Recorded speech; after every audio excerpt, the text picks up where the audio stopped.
دا غیر بعد حدیث راوړی دی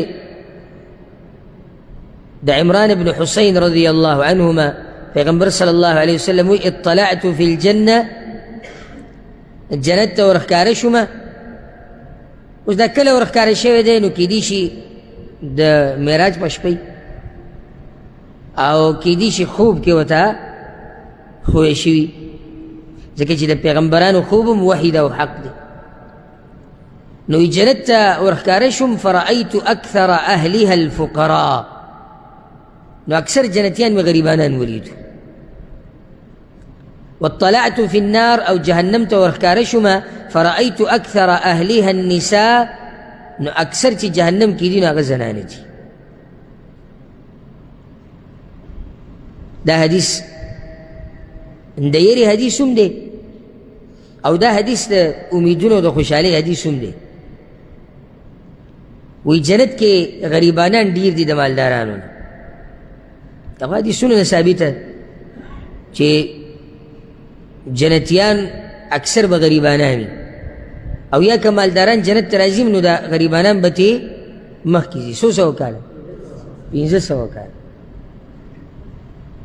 ځکه چې هلته د هغوی حساب دغه مالدارانو ډېر دی او دا حدیث را روان دی او دغه حدیث ووایو بیا به ته زه پوره وضاحت وکړم. دا دویم حدیث ته اسامه رضی الله عنه دی پیغمبر صلی الله علیه وسلم وایي قمت علی باب الجنه د جنت په دروازه باندې ودرېدمه فكان عامة من دخلها المساكين نو عام خلق چې جنت ته ورنوتو عام نه مطلب یې ډېر هغه د غریبانان مسکینان خلق واصحاب الجد محبوسون او مالدار چې دي نو هغه لیټ کړی شوي دي. ولې حساب کتاب دراسه نه چې مالدار جنت ته نشي تللی خو حساب یې ډېر دی. غیر ان اصحاب النار قد امر بهم الى النار هر چې ور والدي نو هغوی ور طرف ته هغه ملائکو بولی دی او جهنم ته گذار کړي. وقمت على باب النار نو بیا چې د جهنم په دروازه ودرېدم او ورښکاره شومه فاذا عامة من دخلها النساء نو عام چې کم خلک ورننوتو جهنم ته نو هغه زنانې وي. دلته فایده یاده که دا غریبانان چې جنت ته ننوتي دي غریبۍ دلاسه ننوتي دي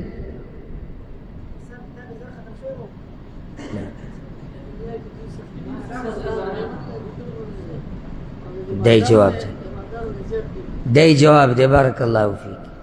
غریبی تا جنت ته نه بوځي په غریبۍ باندې صبر تا جنت ته بوځي. لکه دا ته بعض یو غریبانانو په جنت کې به زمونږ مالیات نه دا نه چې بس هر غریب سړی روان دی جنت ته.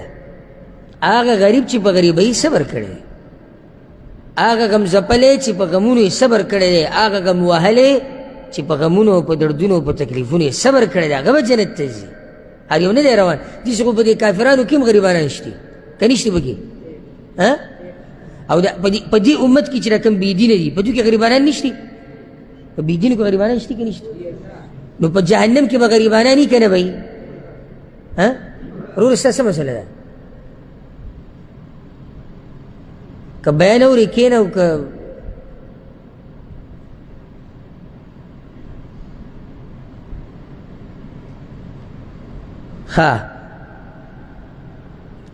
جهنم کې غریبانان شتی خو جنت کې غریبانان ډیر دي.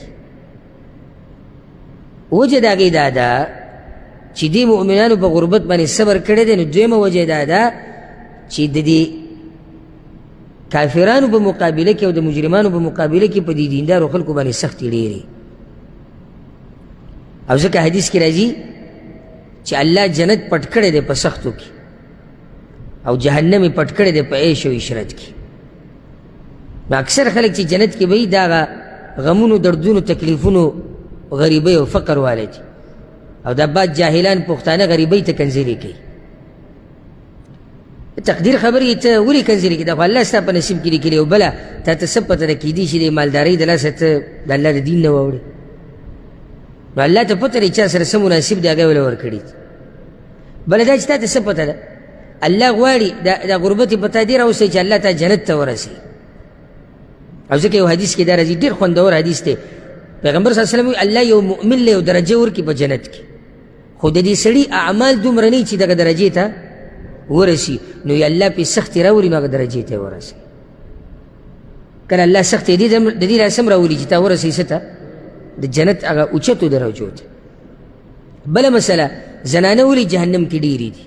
نو د دې یو څو وجې حدیثونو نه واضحه دي. یوه پیغمبر صلی الله علیه وسلم یو پیر په خطبه کې دا خبره وکړه، نو یو زنانه راپاڅېده وی یا رسول الله ولې زنانه جهنم کې ډېرې دي؟ پیغمبر صلی الله علیه وسلم ورته یکفرن العشیر. یو وجه دا ذکر کړه چې دوی د خاون احسان نه مني، نو دویمه دا چې دوی خیرې ډېرې کوي. سبحان الله. یعنی دا د ښځو هغه صفت دی چې په اکثرو ښځو کې، ټولو کې نه په اکثرو کې دی.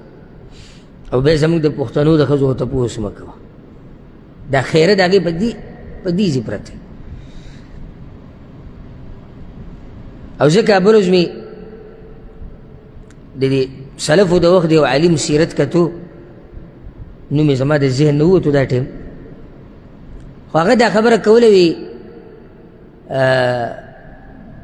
یو خپه د هغه نه وه، دغه عالم چې په سلفو کې تېر شوی دا خپه یو نه وه. نو چا دې تپوس کړی دی چې لکه ستاسو دا یو خپه دا څنګه؟ وایي دا زما مور په وړوکوالي کې ما ته ویلي وی الله یې دا خپه ماته کړه. سورانې مې کوو د هغې د لاسه خپه زما بیا خرابه شو، نو هغه رانه پرې کړې. بچو ته خیرې مه کوو. او د هغې په ځای د دې عربو دا زنانه دوی کې زما دا صفت ډېر خوښ دی چې سمې غوسه شي که نه سمې، وی الله دې تا ته هدایت وکړي. نو زموږ پښتانه څه وایي؟ لکه اوس بار یو ماشوم لګیا عربۍ ورانې کوي، زه خو سپینې سپینې خبرې کومه، کله چا خوښه یو ډېره ښه ده او که چا نه خوښه نو هم ډېره ښه ده. لکه اوس یو عربۍ ماشوم به وي نو ورانې به کوي، د ده به ورته دا وینه خوټ کېږي او د ځکه چې زموږ سره خو یو حل دی. زموږ حل څه دی؟ اوچتې که دې ځمکې دی رواج وي د پته ولې. پلار یې راغی، پلار یې چې راغی پلار یې هم سم غوسه دی، ځکه چې څوک دا نه غواړي چې زما بچی دې ورانې کوي. چې راغی د مټ نه ونیو بوی تو الله یهدیک، وی الله تعالی هدایت درکړي. زموږ هغه دا وی الله تعالی هدایت درکړي. ته نه پوه، پوه هغه دی، ته نه پوه په اصل کې، هغه پوه دی چې الله وله هدایت ورکوو. خبره ختمه شو.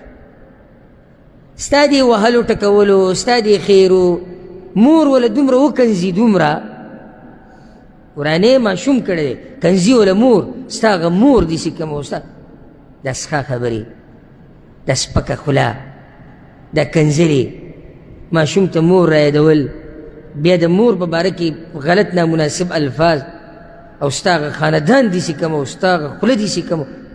مونږ ته معلوم دا پښتانه کوي که نه نه یې کوي؟ بیا راشي یاره دوا کوه مولوي صاحب چې الله یې نیکه مله لوی کړي، دی به ډېر ښه نیکه مله لوی شي. په والو خو دې د سرمن وویسته دی به نیکه مله لوی شي. او د والو نه یېرېږي، راته پته لري چې پلار مې یو دوه سوکه راکوي او زه ورسره عادت یم. خیرې دې ورته دومره کړي دي چې غریب دې تباه او برباد کړی دي. حدیث کې راځي چې د مور پلار دعا نه رد کېږي، نه که د دې په ځای ته لاس اوچت کړی وای چې یا الله زما دې بچي له هدایت ورکړي، الله دې وایي د ملا تیر مات که. د بس خیرې داسې چې یعنې زه دا اوس هسې وایم که نه زما په دې جسم باندې دا ګناه ځګ شي. لکه دا څنګه پلار دی چې بچي ته وایي الله یې د ملا تیر مات که. دا کومه مور ده چې بچي ته وایي الله دې په بوجۍ کې راوړی که واپس. او دا زموږ د کلي سره خوا کې یو کلی ده، د هغې واقعه ده، ښه یقیني واقعه، چې دا هلک ځوان هلک د کور نه وتو دی، مور سره څه خبرې وبرې به کړي، هغې ورته وویل الله دې ټوکړې ټوکړې راوړی کوي چې ته دا تنګول کې او دا خبره ده. هغه وتې هغه ټیکټر چلو، نو په دې خوړ له پاسه وړوکې غونته کې پل دی، دی پې دا ټیکټر تېرو چې ګاډی راغلی چې چل شوی دنه دا ټیکټر، هغه دې خوړ نه کته ولیدلی دی، دې پل نه خوړ ته ولیدلی دی، دې کته ولیدلی، له پاسه بیا ټیکټر راغلی، د مور له یې په رښتیا په بوجۍ کې راوړی و، بیا خلکو راټول کو بیا یې راوړ. ټیکټر خو ډېر وزني، نو دې مخکې تللی بیا به ټیکټر راغلی، چا پې راغلی هغې چقولی، نو بیا خلکو راټول کړی دی، په کپړه کې اچولی، بوجۍ کې کور ته وړی. نو دا زما د خپلو خویندو ته، میندو ته، ټولو ته د زړه د کومې نه دا نصیحت ته، او تاسو هم دا نصیحت کور کې او زنانو ته ټولو ته بیان کوي چې د خیرو نه ځان لرې ساتي. او دا مسله صرف د زنانو نه ده، خو زنانې ډېرې کوي. نو نارینه دپاره هم ولې جایز دي؟ نه. او الله قرآن کې هم دې نه منع کړی چې خیرې مه کوئ، داسې وخت به چې الله به یې قبوله کړي، او حدیث کې راځي پیغمبر صلی الله علیه وسلم وی مخ خپل بچي ته خیرې کوه، مخ خپل مال ته خیرې کوه، مخ خپل بچي ته خیرې مه کوه، خپل مال ته خیرې مه کوه، خپل خادم ته او نوکر ته خیرې مه کوه. داسې نه چې ته داسې وخت کې ته خیرې وکړي چې الله یې قبول کړي نو بیا به پښیمانه یې پیغمبر صلی الله علیه وسلم وایي. نو زنانو کې یو دا بیماري ده.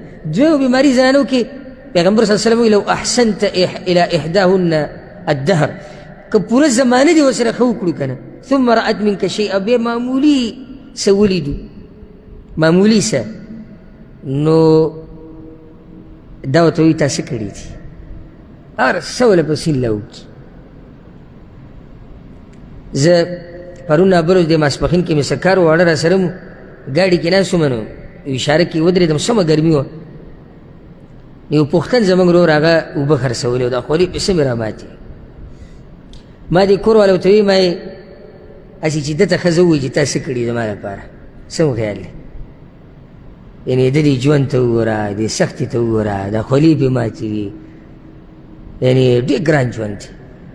او چې ده ته بیا ښځه ووایي او بیا دا پرېږده چې دغه بچي را لوی شي او ده ته وایي چې پلار تا زموږ دپاره څه کړي ده ته به هارټ اټیک نه لګي دی به لیونی کېږي نه د ده به دماغ کار نه پرېږدي په پردي ملک کې په سخته ګرمۍ کې بوتلې د اوبو خرڅول د حکومت یره ده ګاډی کېدی شي ووایي څوک ورسره بدتمیزي کېدی شي وکړي ډېرې خبرې دي د اوبه خرڅې نه شي او ده ته بیا ښځه ووایي چې تا څه کړي دي وګوره پلانۍ له خاوند دا کړي دي دا کړي دا کړي دي. مؤمنه ښځه درنه ښځه چېرته خاوند ته دا خبرې نه کوي. او بله ده د ښځو له نه ده پکار چې د نورو ښځو ته وګوري ځکه چې د ټولو خاوندان یو شان حیثیت خو نه لري مالي که نه. اوس ته مالدار یې ته ډېر څه راوړی شي زه غریب یم زه ډېر څه نشم راوړی. زما ښځه ما ته وایي چې د پلاني هغه ښځه د هغه وس دی کولی شي دا زه چې څه کوم دا زما په وس کې دي نو دا زما مینه ده. ښځې له بیا نه دي پکار چې خاوند ته وایي چې تا څه کړي دي. یو سړی ښځې له په 1000 روپۍ ګړۍ راوړي او یو وله په 100 روپۍ راوړې دا 100 روپۍ باندې چې ونه راوړې دی هم په دې ښځه مین دی دی ورسره محبت دی چې په 100 روپۍ وله ګړۍ راوړې پکار دی چې د شکریه ادا کړي. دا ورته نه وایي چې ګوره پلاني له په 1000 روپۍ راوړې تا ما له 100 روپۍ راوړې. نو د دې د لاسه به زنانه اکثر جهنم ته ځي. الله دې رحم وکړي زموږ په زنانو باندې. په دې باندې به اکتفا وکړو. یو بله وجه رانه پاتې شو بیا خو دا بل حدیث به شروع کړو روان درس کې. یو حدیث کې داسې راځي امام ابن حبان راوړی دی پیغمبر صلی الله علیه وسلم وی ویل للنساء من الاحمرین زنانو دپاره تبعید د دوو سرو شیزونو د لاسه. او ابو بکر صدیق نه داسې یو اثر نقل دی هغه وایي اهلکهن الاحمران دا ښځې څه تباه کړي دي دوو سرو شیزونو یو سره زر او دویم دا زعفران او معصفر یعنی خوشبویانو او کپړو. نو کپړه خوشبو د یو ځای استعمالیږي او سره زر د دې د محبت دا زنانه اکثر جهنم ته بولی دي. سرو زرو محبت بے پناه کپړې دومره چې په المارۍ کې ځای نشته. خو که معمولي پروګرام راغی او چېرته واده دی یا چېرته پروګرام وایي زمونږ کوم ځای کې ځي همدا چې پرتې دي نو دا خو هغه ټولو ښځو لیدلي دي. عجیبه دا ده که نه دا شی سر ته رسول ګران دي. کوم چې واده دی کړی دا ورته نه دي خبر چې کوم کړی دی په زړه ورته پولۍ ودرولي دي بعضو ته چې تا ته اډر درکړي چې بله جوړه ځکه چې دا پلاني پکې راځي او پلاني دا جوړه به پلاني ځای کې به ما سره لیدلې دا بیا بله جوړه د الله نه یره پکار ده دا اسراف دی او دا د خاوند مال په غلطه طریقه لګول دي. څومره ضرورت یې دومره کول پکار. او بیا عجیبه خبره زموږ د زنانو کې دا د پښتنو زنانو کې دا ښایسته ښایسته کپړې او قیمتي به الې سله بهر وتول حالانکې شریعت دې ښایسته دا وایي ته ځان سنبال که چا ته خاوند د خاوند دپاره کور کې بس یو دوه درې جوړي او مرګه پورې حقه جوړي او خاوند چېرته ونه لیدي چې هغې ورته ښایسته لباس اچولی بیا وایي د خاوند زما سره نه لګي دا به څه ولیکي. شریعت دا وایي چې ښځې له پکار دی چې خاوند ته ځان ښایسته کړي هغه ځان سله ښایسته کوي چې کله بهر پروګرامونه. نو د خویندو میندو ټولو ته دا نصیحت دی چې د خاوند مال مه ضایع کوئ. سرو سره محبت کپړو سره محبت دا طبیعي محبت دی د زنانو خو د شریعت په حدودو کې دننه چې زیاتی او اسراف پکې ونه شي. الله دې په موږ باندې رحم وکړي. الله دې زموږ د زنانو حفاظت وکړي. الله دې هغوی د فحاشۍ او د بې پردګۍ نه وساتي. رب العالمین دې زمونږ زنانو له زمونږ میندو خویندو زمونږ لوڼو له توفیق ورکړي چې د پیغمبر صلی الله علیه وسلم د بیبیانو په